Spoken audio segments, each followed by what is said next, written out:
Okay everyone, शुरू करते हैं discussion over the questions of JEE Mains pattern from Relations and Functions 11th standard. Now here, first question says, क्या कहता है पहला सवाल? R is a relation on the set of natural numbers defined by this definition. What is the domain of R? तो पहली बात समझने की ये है कि जो R है वो relation on N है, मतलब subset of N cross N है, right? और उसकी definition क्या दी हुई है कि वो सारे ordered pairs x, y R के अंदर हैं such that x n से आ रहा है, y n से आ रहा है और x और y में रिलेशन क्या है कि x plus 2y is 8. तो प्लीज यहां पे ध्यान से समझना है कि कोई ordered pair x, y R के अंदर सिर्फ तब बैठ सकता है जब क्या हो, पहली बात उस ऑर्डर्ड पेयर का x कोऑर्डिनेट और y कोऑर्डिनेट दोनों कलेक्शन ऑफ नेचुरल नंबर से आना चाहिए और उनके बीच का रिलेशन ये होना चाहिए. तो सिर्फ मुझे रिलेशन सैटिस्फाई करने वाले x और y नहीं चाहिए, बल्कि वो x और y चाहिए जो सेट ऑफ नेचुरल से आ रहे हैं एंड रिलेशन सैटिस्फाई कर रहे हैं. वो x, y R में बैठे होंगे, मतलब वो x रिलेटेड होगा y से बाय द रिलेशन R. तो यहां मैं और क्या लिख सकती हूं? That is x is related to y by the relation R if x plus 2y 8 के बराबर तो हो ही, पर x और y आर्बिट्ररी कहीं से भी आने वाले रियल नंबर्स नहीं होने चाहिए, दोनों के दोनों को नेचुरल नंबर्स होना पड़ेगा. मतलब अगर x और y ऐसे मिले सच दैट वो रिलेशन सेटिस्फाई कर रहे हैं पर दोनों नेचुरल नंबर से नहीं आ रहे, तो वो ordered pair x, y R में नहीं बैठेगा. या फिर कोई दो नेचुरल नंबर्स हैं पर वो रिलेशन सेटिस्फाई नहीं कर रहे, तो वो वाला ऑर्डर्ड पेयर भी R में नहीं बैठेगा. दोनों चीजें सेटिस्फाई होनी चाहिए x और y के थ्रू, तभी x y से रिलेटेड होगा by the relation R and hence x, y R में बैठेगा. मुझे पूछा जा रहा है इस R की डोमेन. डोमेन ऑफ R क्या होती है? डोमेन ऑफ R जो भी ऑर्डर्ड पेयर्स R के अंदर बैठे हैं उन सबके डिस्टिंक्ट x कोऑर्डिनेट्स कलेक्ट करने होते हैं, वो हो जाती है डोमेन ऑफ R. तो वो सारे x such that x, y R में बैठा है, ये होती है डोमेन. जितने भी ऑर्डर्ड पेयर्स R में बैठे हैं उन सबके x कोऑर्डिनेट्स को कलेक्ट कर लो, डिस्टिंक्ट वाले, क्योंकि सेट के अंदर रिपीटेशन तो अलाउड नहीं होता, वो दे देगा आपको डोमेन ऑफ R. तो अब सबसे पहली बात है कि R निकालते हैं, उसके बाद डोमेन की बात करेंगे. x, y कैसे ऑर्डर्ड पेयर्स बैठे हैं R के अंदर, x, y such that x plus 2y is 8 और x और y नेचुरल नंबर्स से आ रहे हैं. ओके, पहला नेचुरल नंबर है 1, तो x को अगर मैं 1 लेती हूं तो y क्या मिल रहा है मुझे? x plus 2y is 8. That means 1 plus 2y is 8. 8 minus 1 is 7. So y is 7/2. अगर मैं x को 2 लेती हूं तो y क्या मिल रहा है मुझे? x को 2 लो, 8 minus 2 is 6. 6/2 is 3. तो y आ गया 3.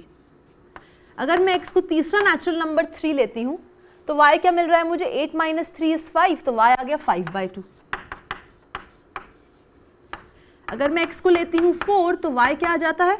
8 minus 4 is 4. 4/2 is 2. x को ले लेते हैं 5. 8 minus 5 is 3. y is 3/2. x लिया मैंने 6. 8 minus 6 is 2. तो y is 2/2. That is 1. फिर x लिया 7. तो y आ गया 8 minus 7 that is 1. 1/2 आ गया y. फिर x को लिया 8, तो y क्या आ गया? ऑब्वियसली x को लिया 8 तो 8 minus 8 0, y आ गया 0. x को लिया 9, अब x को जैसे ही 9 लिया 8 minus 9 करूंगी मैं तो फिर -1 आ गया, मतलब -1/2 आ गई y की वैल्यू. इसके बाद आप देख सकते हैं 9 के बाद 10 आएगा, 11, 12, 13 एंड सो ऑन. ये सारे के सारे नंबर्स 8 से बड़े हैं, तो 8 minus any number bigger than 8 आपको नेगेटिव नंबर देगा, तो y बार बार नेगेटिव नेगेटिव नेगेटिव नेगेटिव आता जाएगा, राइट? ओके, अब यहां पे ऑब्जर्व करते हैं y 7/2 है जब x 1 है, तो x तो नेचुरल नंबर है पर y नेचुरल नंबर नहीं है. ये x और y दो ऐसे नंबर्स हैं जो रिलेशन तो सेटिस्फाई कर रहे हैं पर दोनों के दोनों नेचुरल से नहीं आ रहे, इसलिए क्योंकि y नेचुरल्स में बिलोंग नहीं करता, दैट मीन्स 1,7/2 R में बिलोंग नहीं करेगा. जबकि यहाँ पे x जब 2 है तो y 3 है, 2 और 3 ऐसे दो नेचुरल नंबर्स हैं, मतलब ऐसे दो नेचुरल नंबर्स हैं जो रिलेशन भी सेटिस्फाई कर रहे हैं, मतलब मैं कह सकती हूं कि 2, 3 R में है। यहां पर भी वही दिक्कत है, 5/2 नेचुरल नंबर्स में लाई नहीं करता, इसलिए 3 और 5/2 दो ऐसे नंबर्स हैं जो रिलेशन सेटिस्फाई कर रहे हैं पर इस कंडीशन को सेटिस्फाई नहीं कर रहे, इसलिए वो R में नहीं होगा इनका ordered pair, that is 3, 5/2 R में नहीं होगा। यहां पर होगा क्योंकि ना सिर्फ ये दो नंबर्स रिलेशन सेटिस्फाई कर रहे हैं कि x + 2y = 8, बल्कि x और y दोनों के दोनों नेचुरल नंबर्स से भी आ रहे हैं। यहां से क्या मिला, 5, 3/2 R में नहीं होगा क्योंकि 3/2 नेचुरल नंबर नहीं है। यहां से क्या मिला, 6, 1 R में होगा, 7, ½ R में नहीं होगा, 8, 0 भी R में नहीं होगा क्योंकि 0 नेचुरल नंबर नहीं है। और इसके बाद तो आप समझ ही गए थे, 9 ऑनवर्ड्स में जो भी x की जगह रखूं नेचुरल नंबर, y जो है वो नेगेटिव नंबर आ रहा है और नेगेटिव नंबर से नेचुरल नंबर्स होते नहीं हैं, तो इसके बाद से कोई भी R में नहीं है। ठीक है, तो कुल मिला के मुझे कितने मिल रहे हैं R के अंदर ordered pairs, 2, 3, 4, 2, 6, 1, that is it. तो मेरा R क्या बन जाता है, 2, 3, 4, 2 एंड 6, 1। अगर ये है मेरा R तो डोमेन ऑफ R क्या होगी, collect all the x coordinates, distinct x coordinates collect करने हैं, 2, 4, 6 बन जाती है मेरी domain of R and hence मेरा आंसर है 2, 4, 6। Clear enough. बात करते हैं दूसरे सवाल की, find the domain for which these two functions are equal. दो फंक्शंस गिवन है, वो किन वैल्यूज ऑफ x के लिए इक्वल होंगे। Okay, pretty easy question. देखते हैं ऐसे कौन से एक्सेस हैं जिनको मैं f में इनपुट डालूं या g में इनपुट डालूं, दोनों के दोनों सेम आंसर देंगे मुझे। तो देखते हैं f of x g of x के बराबर है किन x के लिए, that means 2x² - 1 is equal to 1 - 3x, that means 2x² plus 3x minus 2 is 0, that means वो सारे x जिनके लिए fx gx के बराबर है वो वही x हैं जिनके लिए ये क्वाड्रेटिक इक्वेशन सॉल्व हो रही है। देखते हैं ये क्वाड्रेटिक इक्वेशन किन किन x के लिए सॉल्व हो रही है। तो ये बन जाता है मेरा 2x² plus 4x minus x minus 2 is 0, 4 minus 1 is 3 and 4 into minus 1 is minus 4। ये बन गया 2x common, x plus 2, 2x² plus 4x minus 1 x plus 2, this is minus x minus 2। तो मेरे पास आ गया 2x minus 1 x plus 2, यानी कि x की क्या वैल्यूज आ गई यहाँ से, 1/2 और -2। ये दो वैल्यूज ऑफ x हैं जिनके लिए fx gx के बराबर है। तो किन किन के लिए बराबर है, -2 और हाफ, -2 और half. This is the set of all those x, ये उन x का सेट है जिसके लिए fx gx के बराबर है। Clear. Next question, the domain of this function is what. Okay, function ध्यान से देखना है, फंक्शन एक रैशनल फंक्शन के फॉर्म का फंक्शन दिया है। रैशनल फंक्शन में क्यों बोल रही हूँ, because there is a numerator function, there is a denominator function. Of course दोनों पॉलिनोमियल नहीं है तो रैशनल फंक्शन नहीं बोलना चाहिए, but what I am trying to say is fx upon gx type का फंक्शन है, राइट। यहां पर मैं चाहती हूं डोमेन पता चले मुझे f की, तो f की डोमेन के अंदर वो सारे x बैठे होंगे जिनके लिए f ऑफ x एक रियल नंबर है। अगर एक ऐसा x आया जिसके लिए f of x unreal quantity या फिर इनफाइनाइट वैल्यू या फिर नॉट डिफाइंड वैल्यू दे रहा है, तो वो वाले x को डोमेन ऑफ f में एंट्री नहीं मिलेगी। तो डोमेन ऑफ f में वही रियल नंबर्स बैठे होंगे जिनके लिए f ऑफ x डिफाइंड होगा, एग्जिस्ट करेगा as a valid finite real number. तो देखते हैं f ऑफ x किन x के लिए एक फाइनाइट रियल नंबर आ रहा है। f ऑफ x किसके बराबर है, log x plus 3 to the base 2 whole upon x² plus 3x plus 2। सबसे पहली बात तो ये समझनी है कि fx अपॉन gx टाइप का फंक्शन रियल तब होता है, रियल क्वांटिटी तब देता है जब डिनोमिनेटर फंक्शन 0 हो, 0 के बराबर ना हो। दैट मीन्स वो x जिसके लिए ये डिनोमिनेटर 0 के बराबर होगा, उन सारे x के लिए फंक्शन अनडिफाइंड वैल्यू दे रहा है, समथिंग अपॉन 0, तो मुझे f के डोमेन से वो सारे x's हटाने पड़ेंगे जिनके लिए डिनोमिनेटर 0 है।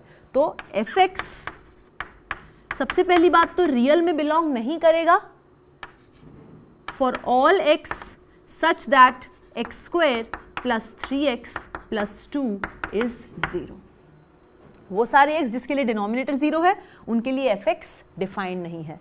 तो fx किसके लिए डिफाइंड है? fx belongs to R whenever this is not equal to 0, ठीक है?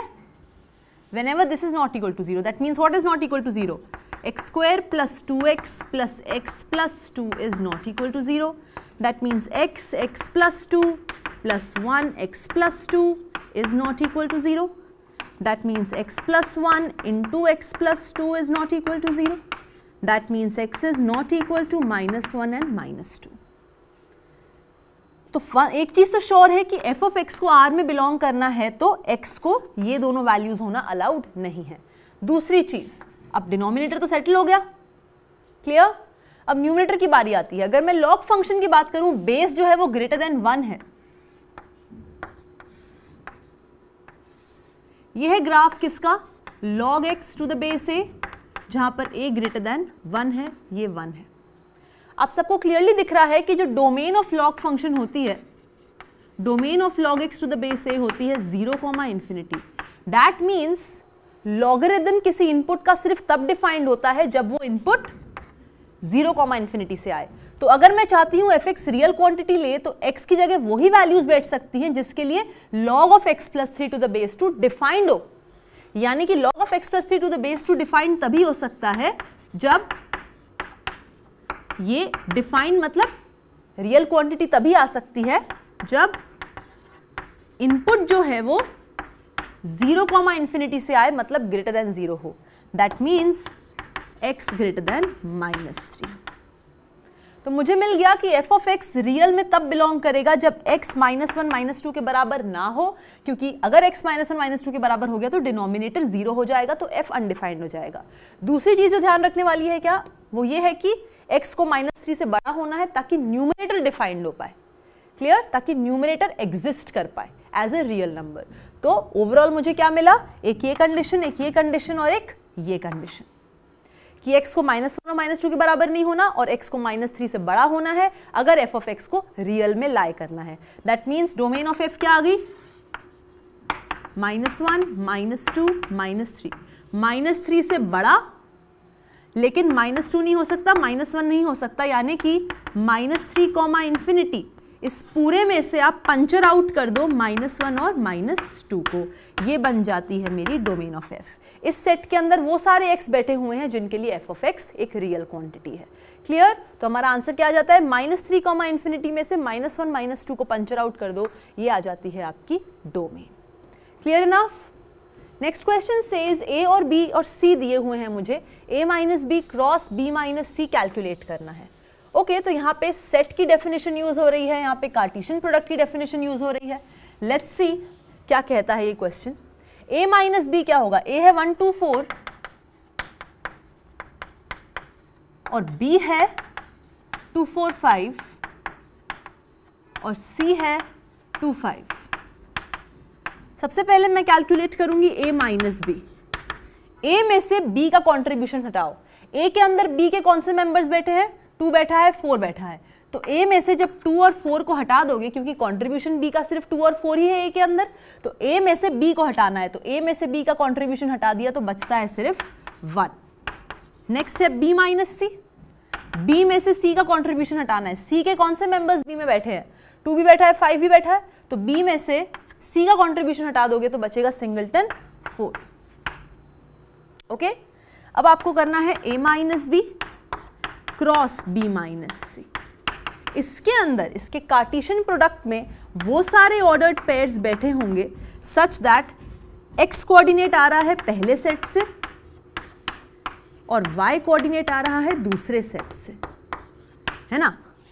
यानी कि इतने ऑर्डर्ड पेयर्स बैठे होंगे जहां पर x आ रहा होगा सिंगलटन 1 से और y आ रहा होगा सिंगलटन 4 से।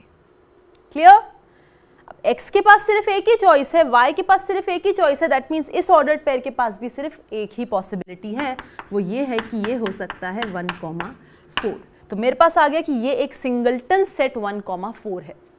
ऑप्शंस में देखें तो हाँ, ये है करेक्ट ऑप्शन, ये करेक्ट ऑप्शन नहीं है क्योंकि ये एक एलिमेंट है, एक ऑर्डर्ड पेयर है, और ये है set containing a single ordered pair. और a minus B cross B minus C एक सेट होता है, एलिमेंट नहीं होता, सेट होता है। So don't get confused between a and c, c is the wrong option, a is the correct option.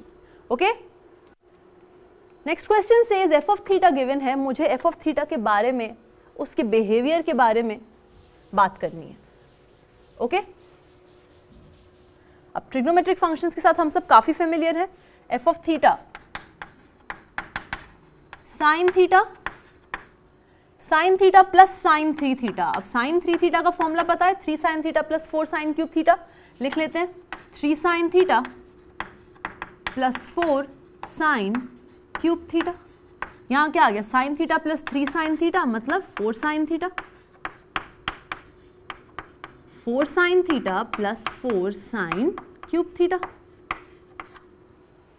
यहां से साइन थीटा एक और कॉमन निकल सकता है, तो बाहर आ जाएगा साइन स्क्वायर थीटा, अंदर बच जाएगा 4 प्लस 4 साइन स्क्वायर थीटा। क्यों ना 4 भी कॉमन निकाल लें, तो 4 कॉमन निकल के अंदर बच जाता है 1 plus sine square theta which is cos square theta. तो आ गया 4 sine square theta cos square theta which is 2 sine theta cos theta whole square, जो कि हो जाता है sine 2 theta. Remember sin 2 theta is 2 sin theta cos theta. अब square of any real number is always non-negative.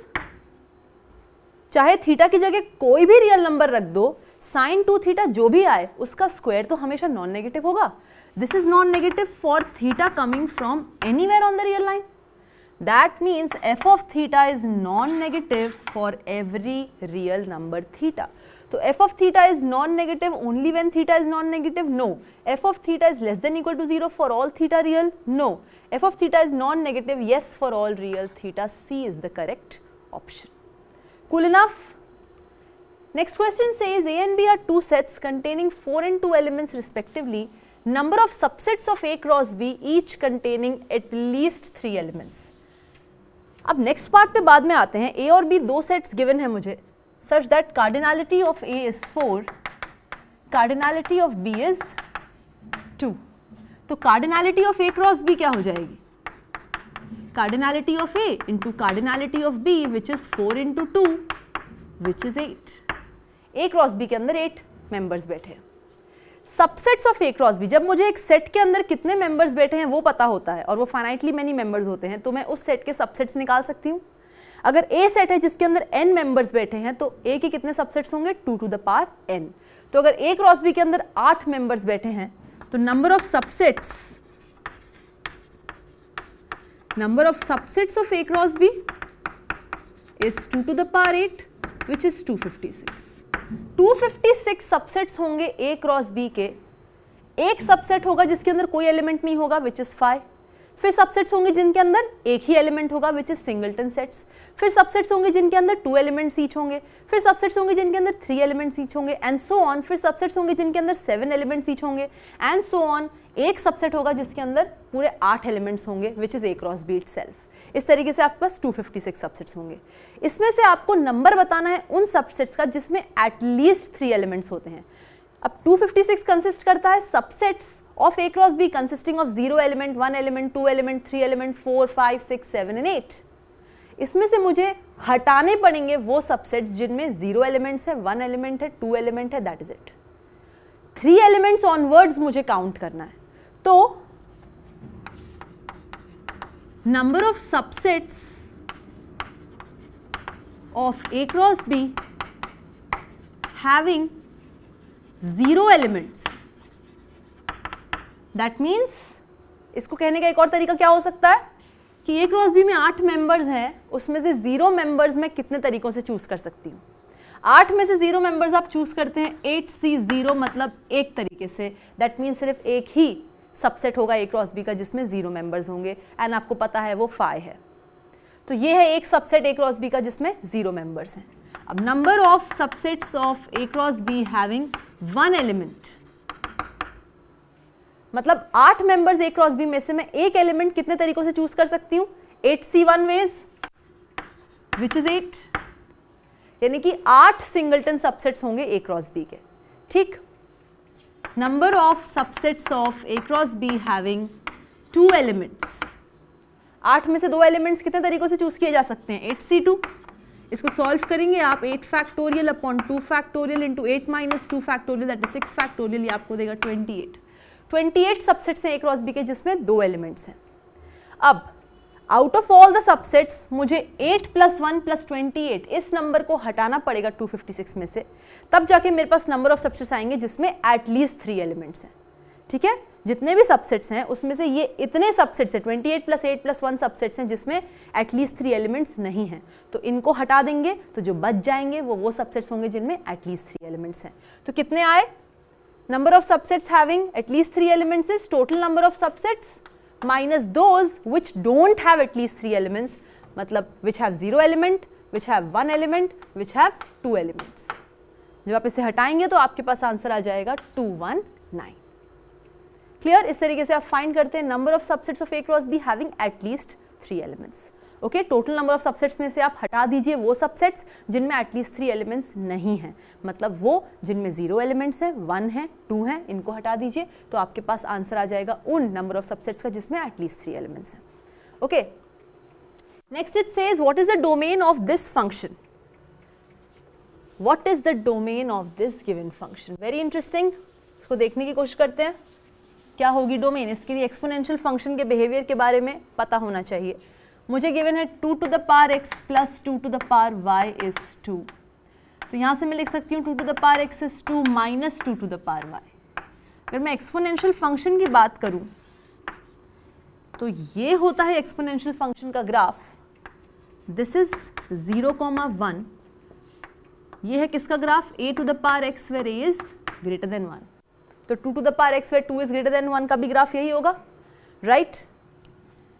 यहाँ पर ध्यान से देखना है आपको, अगर ग्राफ से भी समझ आ रहा हो कि domain of a to the power x where a is greater than 1 क्या होती है? पूरी की पूरी रियल लाइन। लेकिन अगर आप इसकी रेंज की बात करें तो रेंज होती है इसकी सिर्फ पॉजिटिव रियल लाइन। आप देख सकते हैं पूरा ग्राफ सिर्फ 0 से इन्फिनिटी पे एक्सटेंड होता है, 0 एक्सक्लूडेड है। ग्राफ कभी भी एक्स एक्सिस से मीट नहीं करता। ठीक है, यानी कि 2 to the power x हमेशा ग्रेटर देन 0 है, चाहे कोई भी रियल नंबर रख लो। 2 to the power x is greater than 0 for all real number x, पर 2 to the power x तो 2 minus 2 to the power y के बराबर है, या फिर मैं 2 to the power x की जगह यहाँ पे 2 to the power y भी लिख सकती थी। अगर y को वेरी कर दे ओवर द रियल लाइन तो 2 to the power y भी पॉजिटिव है ना, डमी वेरिएबल ही तो है। पर 2 to the power y अगर ग्रेटर देन 0 है तो minus of 2 to the power y less then 0 है, और 2 minus 2 to the power y less than 2 है, पर ये तो 2 to the power x के बराबर है, मतलब 2 to the power x less than 2 है फॉर एवरी x, और I should say 2 to the power x less than 2 है और हर एक x के लिए वो पॉजिटिव भी होती है। भाई 2 minus 2 to the power y 2 to the power x के बराबर है, that means 2 to the power x less than 2 है और ग्रेटर देन 0 तो होती ही है 2 to the power x। यानी कि क्या है वो वैल्यूज ऑफ x जिसके लिए 2 to the power x 0 और 2 के बीच में सैंडविच्ड है? 0 और 2, दिस इज 0, दिस इज 1, कहीं यहां होगा 2। ये 2 to the power x का ग्राफ है फॉर एग्जांपल। तो 2 to the power x अगर 0 से 2 के बीच में सैंडविच्ड है, जहां पर 0 भी एक्सक्लूडेड है 2 भी एक्सक्लूडेड है, तो x को कहां से कहां वेरी करना चाहिए? आप देख सकते हैं अगर ग्राफ को इसके बीच में वैल्यूज लानी है, मतलब वो वेरी कर सकता है यहां से बस यहां तक, राइट? यहां से यहां तक। क्यों? क्योंकि ये गया यहां पे और आपके पास क्या आया? अगर आप यहां पर 1 लेते हैं, एट 1 क्या वैल्यू आ रही है? 2 to the power 1 which is 2। 2 to the power x का ग्राफ है ना, तो जब x 1 होगा तो वैल्यू 2 होगी और उसके अलावा ग्राफ इंक्रीजिंग है। दैट मीन्स अगर 2 to the power x को 0 से 2 के बीच में वैल्यूज लानी है तो इनपुट्स उसको लेने पड़ेंगे यहां से यहां तक, माइनस इन्फिनिटी से ओपन 1 तक। तो x को माइनस इन्फिनिटी से 1 तक के इनपुट्स लेने पड़ेंगे, तब वो 2 टू द पावर x जो है वो 0 से 2 के बीच में लाई करेगा, एंड हेंस मेरे पास ये आएगा। क्योंकि जब 2 टू द पावर x 0 से 2 के बीच में लाई करेगा तभी 2 minus 2 to the power y less than 2 होगा, मतलब ये होगा, मतलब ये होगा। दैट मीन्स ये चीज होल्ड करेगी जब x यहाँ पे लाई करेगा। तो मेरे पास आता है माइनस इन्फिनिटी से 1, that is the domain of this particular expression. Clear enough? Graph से क्लियर सिग्नल मिलता है, so it's very important for you to be aware with the graphs. Okay, next question says A is the set of all even natural numbers less than 8 and B is the set of all prime numbers less than 7. Now this is very very easy. मुझे बताना है number of relations from A to B। यहाँ पे सिर्फ एक चीज है, number of relations from A to B is same as number of subsets of A cross B। तो A क्रॉस B की कार्डिनैलिटी पता चल गई तो A क्रॉस B के कितने सबसेट्स हैं वो भी पता चल जाएंगे। तो A के अंदर क्या मेंबर्स हैं? Even natural numbers less than 8, तो आएगा 2 4 6, दैट इज इट। और B है prime numbers less than 7, 2 3 5। Cardinality of A कितनी आई है? 3। कार्डिनैलिटी ऑफ B आई है 3, तो cardinality of A cross B क्या आ जाती है? 3 क्रॉस 3 विच इज 9। तो कितने रिलेशंस होंगे फ्रॉम A टू B? उतने ही होंगे जितने सबसेट्स होंगे A क्रॉस B के। और A क्रॉस B की कार्डिनैलिटी अगर 9 है तो कितने सबसेट्स होंगे A क्रॉस B के? 2 टू द पावर 9, और hence number of relations from A to B is 2 to the power 9। Direct question, just the use of the result कि अगर एक सेट की कार्डिनैलिटी आपको पता है विच इज फाइनाइट, तो उसके कितने सबसेट्स होंगे? 2 to the power that cardinality. That's it. Next question कहता है इस फंक्शन की डोमेन बतानी है। ओके, वापस से एग्जामिन करना है इस फंक्शन का हर एक पार्ट। तो मुझे f ऑफ x दिया हुआ है या y ऑफ x, आप कुछ भी लिख सकते हैं। It is 1 upon log of 1 minus x to the base 10 plus under root x plus 2। मुझे वो x ढूंढने हैं जिनके लिए ये पूरी क्वांटिटी रियल में बिलोंग करती है। उसके लिए मुझे देखना पड़ेगा कि किन x के लिए ये पार्ट रियल में बिलोंग करता है, किन x के लिए ये पार्ट रियल में बिलोंग करता है। फिर इन दोनों का इंटरसेक्शन लेंगे हम, ताकि मुझे ऐसे x मिल जाएं जिसके लिए दोनों पार्ट्स रियल में बिलोंग करते हैं एंड हेंस पूरा f रियल में बिलोंग करता है। तो पहले इस पार्ट को देखते हैं, फिर इस पार्ट को देखेंगे। सबसे पहली बात, क्योंकि log of 1 minus x to the base 10 denominator में बैठा है, तो मैं नहीं चाहती ये कभी भी 0 हो, क्योंकि जैसे ही किसी x के लिए 0 हो जाएगा तो 1 अपॉन 0 अनडिफाइंड हो जाएगा। तो सबसे पहले तो मुझे चाहिए कि log of 1 minus x to the base 10 को 0 नहीं होना है। अगर आप log का ग्राफ रिकॉल करें तो आपको समझ आएगा कि log कब 0 होता है, सिर्फ 1 पे 0 होता है। ये log x का ग्राफ है जब बेस ग्रेटर देन 1 हो। अभी बेस ग्रेटर देन 1 है, तो log ऑफ कोई इनपुट 0 सिर्फ तब होगा जब इनपुट 1 के बराबर है। तो अगर मैं नहीं चाहती log ऑफ 1 माइनस एक्स 0 हो, दिस इंप्लाइज 1 माइनस एक्स 1 नहीं हो सकता, दिस इंप्लाइज x को 0 नहीं होना है। तो हम 0 एज एन इनपुट नहीं ले सकते। पहली चीज ये है कि 0 डोमेन ऑफ f से हट चुका है। दूसरी चीज, अगर मैं चाहती हूं कि log of N input defined हो तो उस इनपुट को 0 से इन्फिनिटी के बीच में आना चाहिए, क्योंकि डोमेन क्या है इसकी? डोमेन है 0, इन्फिनिटी। तो लॉगरिथम किसी इनपुट का तभी डिफाइंड होता है जब वो स्ट्रिक्टली पॉजिटिव हो। तो सेकंड चीज मुझे क्या चाहिए कि 1 माइनस एक्स को स्ट्रिक्टली पॉजिटिव होना है, मतलब x को स्ट्रिक्टली लेस देन 1 होना है अगर log ऑफ 1 माइनस एक्स को रियल क्वांटिटी होना है। तो x should be less than 1 and not equal to 0 अगर ये पूरी चीज रियल में चाहिए तो इस पार्ट को सॉल्व कर लिया, ये रियल में मिल गई। इस पार्ट की बात करते हैं। अगर मैं स्क्वायर रूट फंक्शन के ग्राफ की बात करूं तो ये होता है उसका ग्राफ। डोमेन क्या होती है? डोमेन है 0, इन्फिनिटी और रेंज क्या है? 0, इन्फिनिटी। 0 पे क्लोज्ड है क्योंकि स्क्वायर रूट ऑफ 0 इज 0। अगर मैं चाहती हूं कि under root x plus 2 real में आए तो वो सिर्फ तब हो सकता है जब x plus 2 closed interval 0, infinity से है, मतलब क्लोज 0 ओपन इन्फिनिटी से। That means x plus 2 should be non negative, this implies x is greater than equal to -2। तो मुझे मिला कि x less than 1, x not equal to 0 के लिए ये रियल में है और x greater than equal to -2 के लिए ये रियल में है।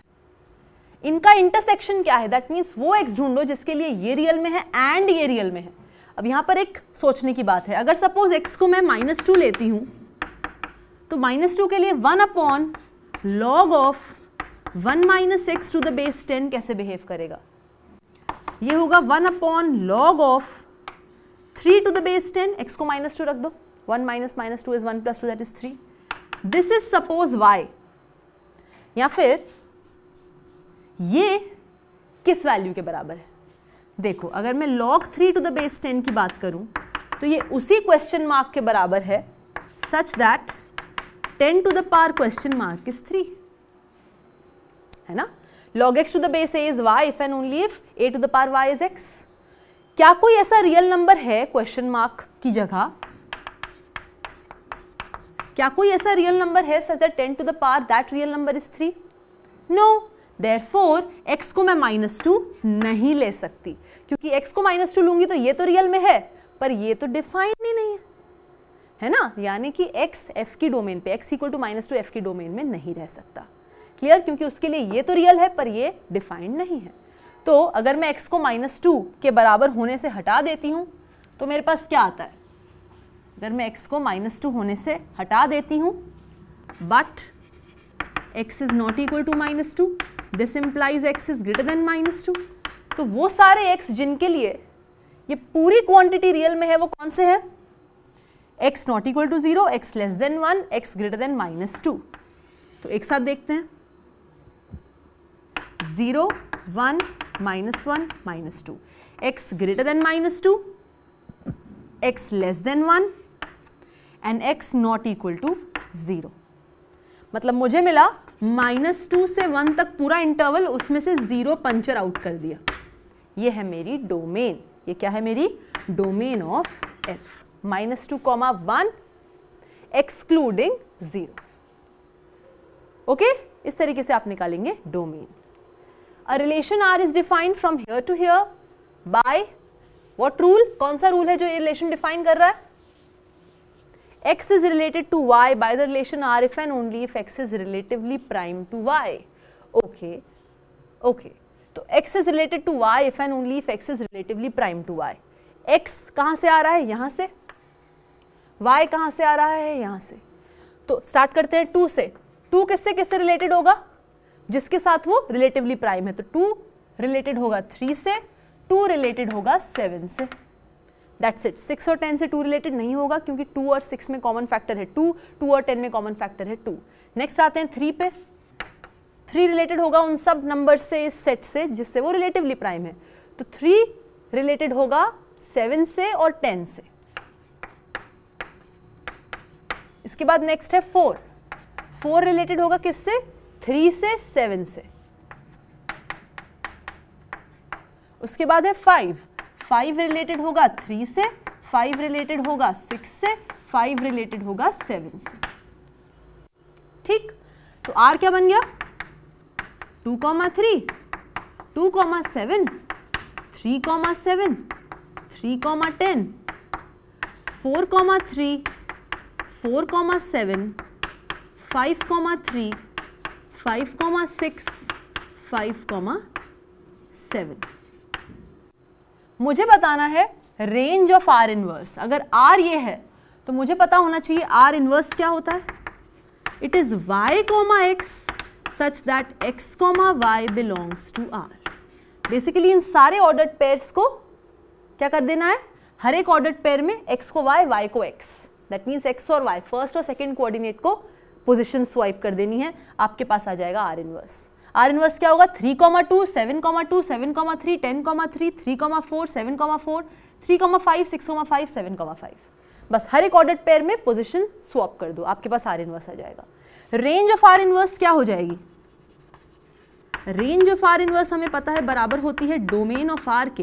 और डोमेन ऑफ R क्या होती है? Collection of all distinct first coordinates in R. तो फर्स्ट कोऑर्डिनेट्स इन R क्या क्या है? 2, 2, 3, 3, 4, 4, 5, 5, 5. डिस्टिंक्ट क्या मिले? 2, 3, 4, 5. ये है domain of R and hence range of R inverse 2, 3, 4 and 5, and that completes my discussion over the questions. Revise them very nicely. That's it from my side. Thank you.